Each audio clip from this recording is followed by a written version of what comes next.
Assalamualaikum warahmatullahi wabarakatuh. Perkenalkan, kami dari kelompok 5 memiliki tugas bahasa Indonesia untuk mewawancarai salah satu dosen di Universitas Gunawan, yaitu Ibu Dia, dan selaku apoteker.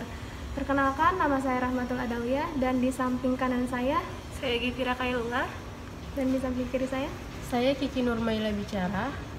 Permisi Bu, kami dari kelompok 5 mendapatkan tugas bahasa Indonesia, yaitu tentang wawancara. Nah, saya di sini dan rekan-rekan saya ingin mewawancarai Ibu. Apakah Ibu siap untuk kami wawancarai? Insya Allah siap. Siap. Ibu boleh perkenalkan dulu? Perkenalkan diri. Jadi di sini saya Dia Yuwati Waluyo, merupakan salah satu dosen farmasi Universitas Gunawan. Untuk di angkatan 2022 kali ini saya mengajar mata kuliah farmasi fisik. Oke, baik Bu. Sekarang langsung aja pertanyaannya. Perkenalkan, saya Gifira Kailunga. Untuk pertanyaannya, rencana Ibu 2-3 tahun ke depannya apa sih Bu? Rencana depannya? Ini saya anggap waktu di lingkungan jadi dosen atau gimana gitu ya. Jadi untuk 2-3 tahun kemudian, kebetulan saya ini masih S2, jadi mungkin akan berencana mengambil S3 entah di 2 tahun lagi atau 1 tahun lagi di bidang teknologi farmasi juga, karena saya keilmuannya di teknologi farmasi. Kemudian sambil kalau untuk bidang karir dosen itu ada namanya jabatan fungsional akademis, jadi nanti mendapat kayak bertahap gitu untuk mendapatkan itu, mulai dari nanti ada asisten ahli, kemudian jadi lektor atau apa gitu, sambil ya melakukan penelitian di samping itu. Nah, untuk di bidang farmasinya, apa yang Ibu lakukan untuk mendapatkan atau melakukan pemasaran di bidang obat? Pemasaran di bidang obat, nah kebetulan ini saya itu pengalamannya kalau di bidang apoteknya nggak pernah pegang apotek, jadi di industri farmasi. Nah kalau misalnya di batas industri farmasi kan pabrik obat itu tidak bisa langsung menjual obat ke masyarakat gitu kan, jadi melalui PPF. Tapi kita bisa kayak melakukan kayak seminar ataupun penyuluhan atau mengenalkan obat kita ke nggak langsung ke pengguna atau customer, bisa ke dokter ataupun ke praktisi seperti itu masih bisa. Jadi nanti melalui pengenalan itu diharapkan intinya si dokter itu atau praktisi di bidang medis lainnya itu mau menggunakan obat kita. Untuk di bidang farmasi juga, skill apa yang harus dimiliki untuk menjadi seorang apoteker? Skill apa ya? Apa ya? Yang kalau misalnya farmasi atau apoteker itu suka banget harus mendetail gitu. Jadi kayak harus teliti sama telaten gitu. Kalau misalnya yang ngitung dosis obat ataupun kayak kalau misalnya di pabrik ya nanti ngitung kadar obat dan kawan itu agak ribet, kalian harus step by stepnya seperti apa. Terus yang kedua sih memahami apa yang menjadi yang kalian pegang itu saat itu apa, sama satu lagi itu kita harus selalu mengikuti perkembangan zaman. Kan obat itu sekarang nggak itu aja, sekarang banyak perkembangannya, mulai dari obatnya sendiri yang diubah bentuknya misalnya di nanopartikel atau apa, maupun nanti sistem penghantaran obatnya. Nah itu kita nggak bisa stuck pakai yang obat yang lama-lama aja, kita juga harus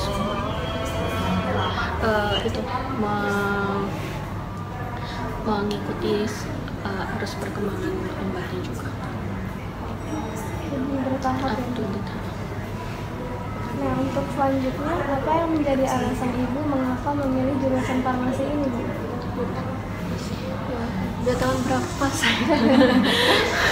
saya mengambil awal kuliah. Jadi waktu itu awalnya saya suka pelajaran kimia waktu SMA, yang sekarang udah kurang suka.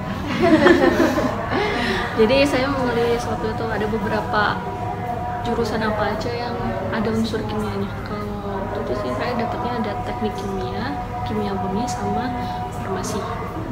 Terus dieliminasi aja dari situ. Kalau misalnya teknik kimia itu ada pelajaran yang fisika gitu, saya kurang suka, jadi enggak. Jadi tinggal dua, antara kimia murni atau farmasi.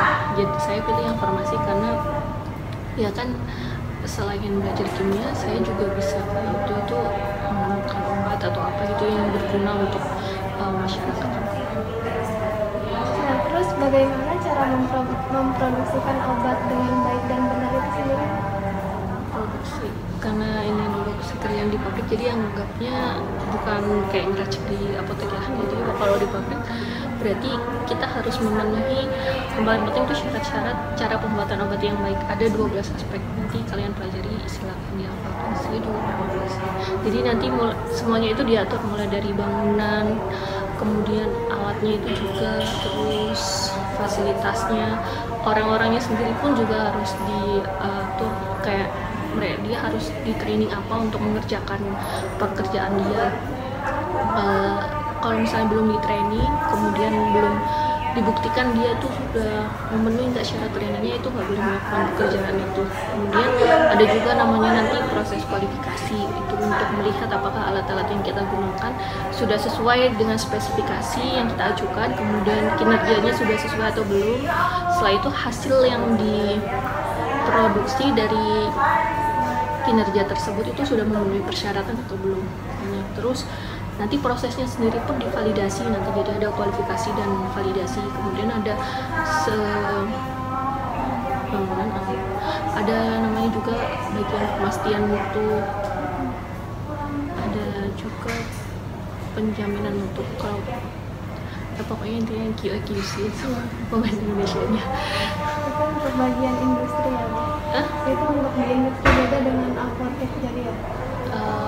Bedanya sih karena di industri jumlahnya banyak gitu aja, jadi sama dia produksinya kan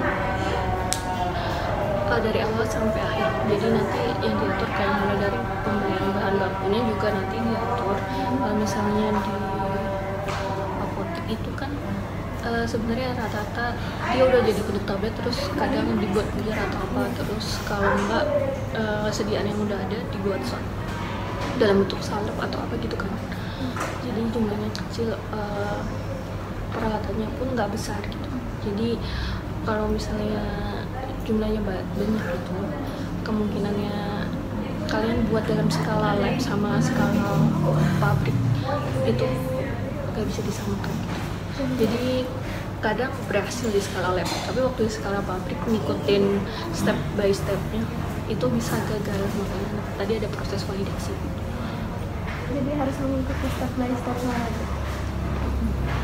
Nah, terus untuk cara pelayanan yang diberikan sendiri itu bagaimana, Bu, kalau di industri?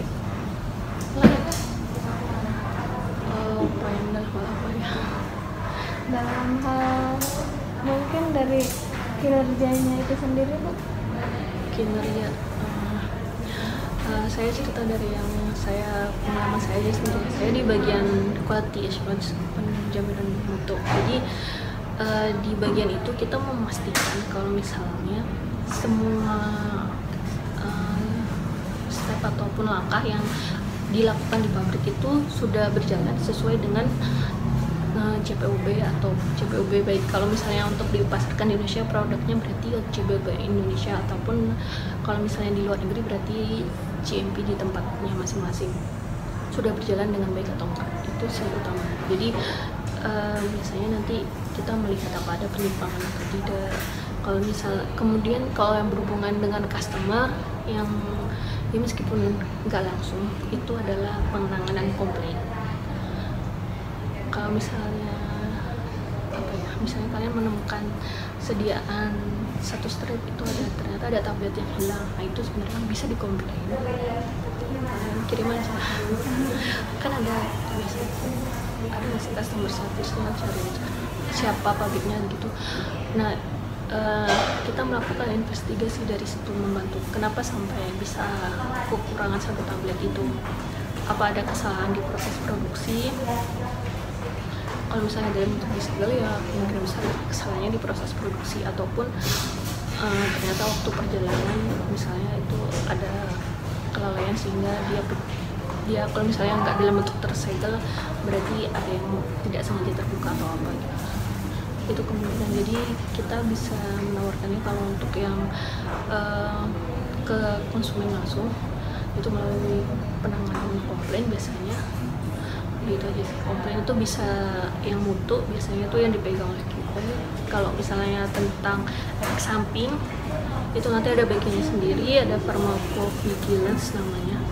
Jadi kalau misalnya kalian minum obat, kalian berharap obat itu pusingnya berhenti misalnya obat pusing, tapi ternyata waktu minum timbul gatel-gatel atau apa ya ya bisa alergi, tapi di leafletnya itu belum dicantumkan kalau bisa menimbulkan alergi. Nah itu bisa diinfokan nanti, berarti nanti bisa ditinjau sama orang di pabriknya, kemungkinan dia bisa menimbulkan alergi, jadi mungkin si leafletnya bisa di-update gitu. Untuk komplain sendiri itu dari customer langsung ke itu servisnya atau ke pihak apoteknya tuh Bu? Kalau itu biasanya mereka ke pihak apotek sih, jadi mereka nggak langsung. Pihak apotek pun juga nanti menghubunginya bukan langsung ke QA, tapi biasanya ke pemasaran, marketingnya, yang mereka berhubungan langsung kan biasanya orang marketing. Oke, baik Bu. Atau kalau nggak dapat dari PBF. Dari PBF, jadi mungkin dari pihak apotek langsung ke PBF mungkin. Atau dari PBF-nya sendiri dapat barang yang kurang sempurna bisa langsung komplain juga. Berarti nanti itu diretur ya Bu? Diretur atau enggaknya itu tergantung dari hasil investigasinya. Kalau misalnya kesalahan dari pabrik biasanya diretur, tapi kalau misalnya kesalahannya selama perjalanan atau waktu distribusi ada yang salah, berarti nggak bisa dibalik. Oke. Mungkin pertanyaan dari aku Rahmatullahi Dahlia segitu saja, dan saya lanjutkan kepada rekan saya untuk Kiki. Baik Bu, saya Kiki Nurmaira bicara, mau bertanya, bagaimana awal mula Ibu bisa menjadi dosen di Universitas Gunawan? Semua awal mula keluar jadi pekerjaan itu sama rata-rata, antara dia dipanggil kerja atau dia mencari kerja. Kalau saya dapatnya saya mencari kerja. Waktu itu ada open locker di Jobstreet, saya melamar dari sana. Waktu habis lulus saya habis lulus 2 itu saya mencari kayak mencari pekerjaan itu ada 2 gitu kan. Saya dari industri, berarti saya mencari yang di industri, sama satu lagi kemungkinan yang ada di jalur pendidikan atau jadi waktu ada lowongan dosen di Binawan, terus posisinya lokasinya itu sesuai, jadi nggak terlalu jauh, sama dia kebetulan lokernya dibuka untuk dosen teknologi juga kan. Saya minatnya di teknologi farmasi, jadi saya melamar dan alhamdulillah lulus ketika di interview. Cukup sih.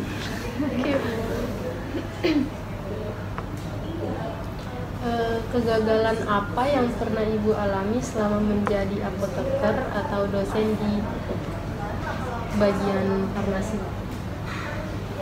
Kegagalan apa ya?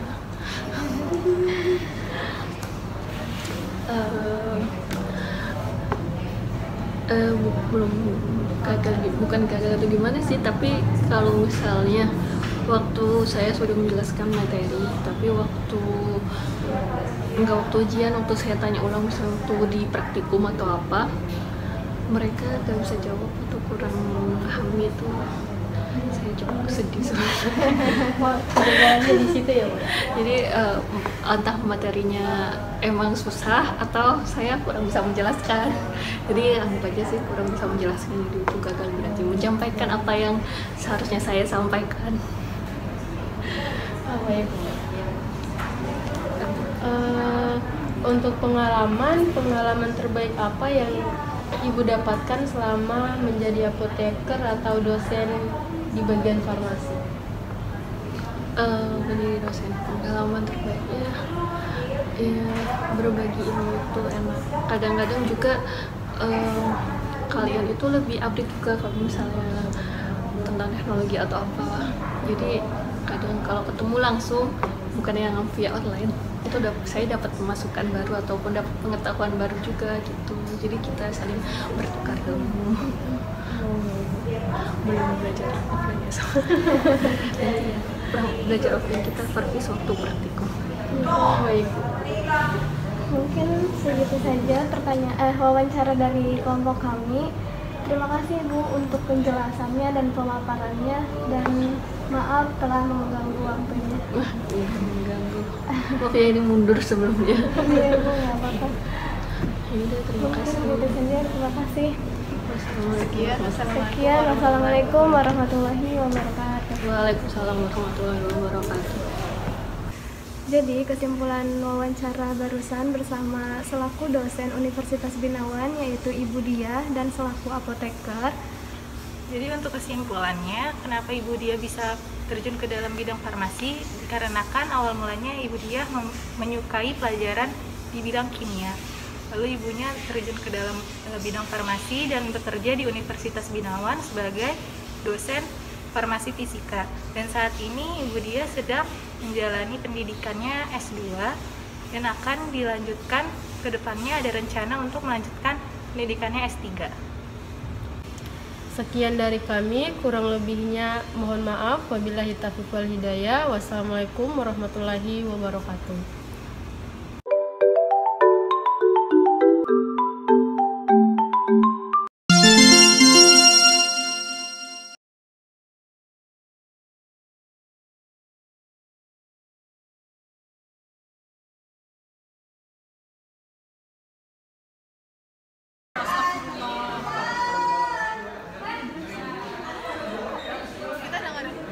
Kita ngomong dulu, coba ya, dengar ya. Iya, mau di mana? Cepetan. Gimana ini? Kok gini sih? Ya udah, lu jelek banget. Ya sudah.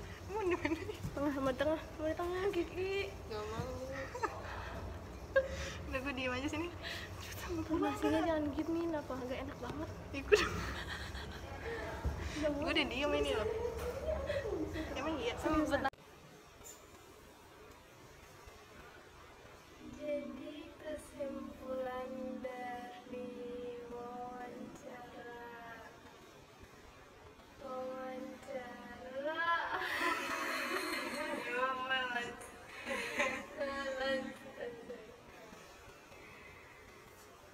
Jadi kesimpulan dari wawancara barusan yaitu bersama dosen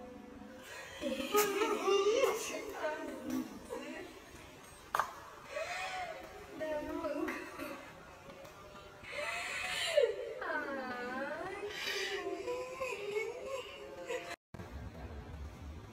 Jadi kesimpulan wawancara barusan bersama selaku dosen Universitas Binawan.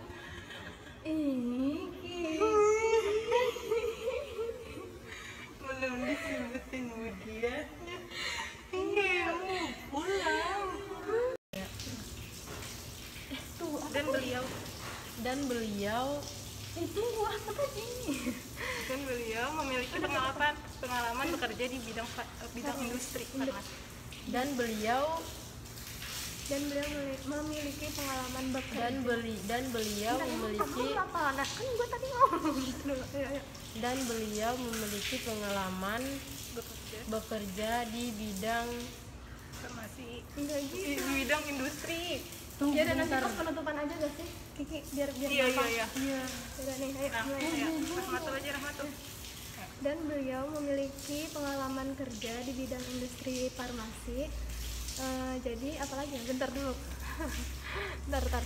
Udah sih kayaknya itu aja deh, biar cepet. Udah pembukaan aja. Udah gitu. Tadi kan potong doang. Dan beliau memiliki pengalaman kerja di bidang industri farmasi sehingga saat ini Bu Diah bekerja